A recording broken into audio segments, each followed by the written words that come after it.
Good morning, guys. Happy Sabbath day. So, I get this a lot, and I do explain this to you guys, like on calls and sessions and stuff like that. But I don't know if I ever did a YouTube video on it, to be honest. Well, so a lot of people in the group I could tell are getting very, what's the word for it? Burnt out, which is the devil's goal. The devil's looking to get you guys tired and just burnt out. Sorry, guys, let me just take a sip of my coffee. Anybody that doesn't know, I highly suggest everybody starts drinking their coffee through a straw, because it not only will prevent staining, but it also will protect your enamel. So just a tip. So anyways, guys, so you guys all are getting burnt out, and I get that. I completely get it. I mean, this is going to be a roller coaster ride of emotions. Okay. So what I want to go over today is, you may think, God's doing nothing, which we've already went over. He's doing a lot right now in this hour. But he's speaking to your spouse right now, even though it doesn't look like it. Okay. So, for instance, he knows exactly how to get a hold of each person. So, you guys that say, your spouse is an atheist. I get this all the time, atheism, or agnostic, or, that they don't know how, they've never read the Bible, so how could they hear from God? Sorry, guys, taking another sip. So, we have to understand that he knows each of us. He knows each of us by name. He knows exactly what to do, how to do it, to get each of our attention. So let's take an atheist. He's going to speak differently to them than he would say somebody that was in their Bible every day. So you have to understand that he knows exactly how to get each person's attention. I'm living proof of this. Not with the atheist stuff, but for instance, before I really was seeking him with all my heart and my soul, I knew when it was God speaking to me. Okay, so for instance, let's take conviction. I'd be standing in the kitchen, and this was when my eyes were being opened. Most of us were prodigals first, and even though we weren't turning our backs on God or anything, but we were prodigals, as in we were not diligently seeking the Lord. We were lukewarm. We were trying to control the situation. So I remember being in my kitchen, and my husband was doing all these crazy things, not really caring about the marriage anymore and just doing whatever he wanted. And I remember, even though he was still in the home, I was looking out my kitchen window, and I think I had just got done doing dishes or something. And all of a sudden, I had all this conviction that never was an issue before. And he started downloading all this stuff in my head of things I was doing. The way I was speaking to my husband, the way I was talking about his family, even though they weren't right. I want to make that clear, guys. I made a mistake thinking that I needed to bow down to his family because I made mistakes in the situation. So when he was giving me that revelation, I did the opposite and almost started idolizing them and kissing their butts. Okay, so that is not what we want to do.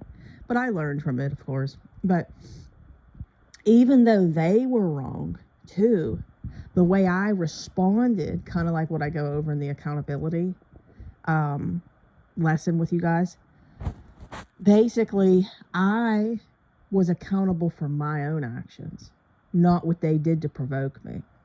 So he was downloading the things I was doing, but I wasn't, I guess you could say, I didn't have enough discernment and enough wisdom at the time to know the difference. Okay.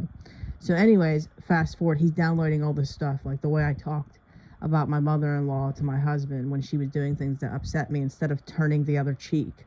And, of course, setting boundaries and holding people accountable, but I was not doing it the way I should have. Okay.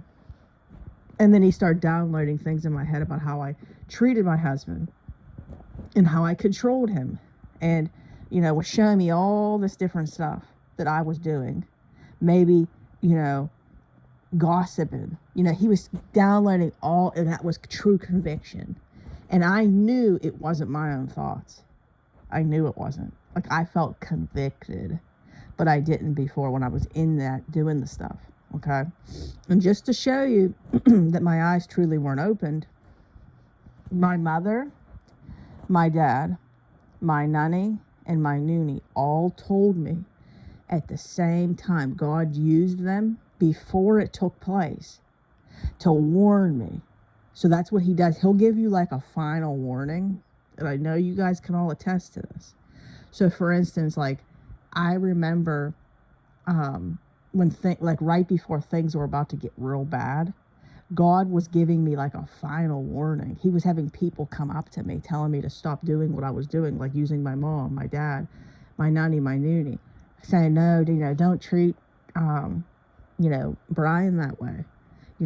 It doesn't matter what his family does or whatever, just turn the other, like he was using people to tell me this stuff. But of course, my flesh was so mad and I wanted to get even that I was, what's the word for it? What do they say? An eye for an eye, when we shouldn't look at it that way anymore. That was Old Testament. So anyways, long story short, he was using these, and that was like a final warning. That was God too. See, we think that God's going to speak just like direct or like through his word. He speaks all differently. Okay. Through dreams, visions, his word, of course. He could speak directly to you through your inner being, like the Holy Spirit, through billboards, other people, like I said, all different ways. So finally, like, that was when things really started to get rocky. It was right after he had said that. I'm telling you, and you'll do whatever you can to start trying to control the situation. So like right now, he's speaking to your spouse. Okay. Your spouse knows that it's God, but at the same time, they also still want to do what they're doing. And they think like maybe things can turn around in their own way. It's weird how they think. So like, he could be using people at work, like I said before, to be saying things to them. Driving down the road, a billboard, with your wedding date. Watching TV, and maybe one of the characters on the television show is the name of you. He's going to get their attention. He's going to make sure he gets through their head, okay, that he wants them to go back to you, okay? So make no mistake, he's going to make sure he gets their attention, okay? I know this for a fact. So I want you to right now relax, okay, and know that right now he's working. But you got to keep your head in the game, knowing that faith is not, what's the word for it, what you're seeing, okay? Focus right now on relaxing and getting to know God in ways that you've never gotten to know him before, okay? He's already got this taken care of. He's got it in the bag. Your spouse, I'm telling you, there's no other way but for them to turn back to you. That's it. Because I'm telling you right now, it ain't going to be good for them. God does not lie. He does not make a promise. And this is what is very upsetting. I get so many clients that tell me that they, were in other groups. They were in other, like coaching stuff. And they were, or pastors, Christian mentors. And they were told that God isn't going to restore unequally yoked, all this different stuff. This is why you need somebody that literally walked the walk and knows exactly what goes down here. So if you would like to book a call with me, you can email me at deadmarriagesredeemed@gmail.com. I repeat, deadmarriagesredeemed@gmail.com. My prices are very affordable. Come on over to our Facebook group, guys. We would love to have you. Come on over. Dead Marriages Redeemed. Don't do this alone, okay? Come on over to our community. And then the holiday season, I get it. It's very lonely, but get involved with us. And I'm setting this up, guys. It's been so busy. I'm sure you can imagine. I'm only one person, and basically, the virtual group coaching, I still have to fit that, and everybody keeps messaging me when I'm going to be doing that again. If it's not this week, I promise I'm going to get back on it the next week. I just needed a break, guys. I needed a break. Like, I was absolutely exhausted. And, you know, I try to even take you guys 7 days a week, but I'm going to have to come up with a better system here to be able to make sure I'm getting some time myself. But literally, I love you guys. And I love talking to you and helping you guys. So make no mistake about that. I just God has me in a season right now to where I'm trying to manage my time very well and create lots of structure, which is what I need to do. It can't just be like this free-for-all winging it thing, which is what I've done my whole life. So anyways, guys, again, I love you all so much. Make no mistake, God is speaking to them right now.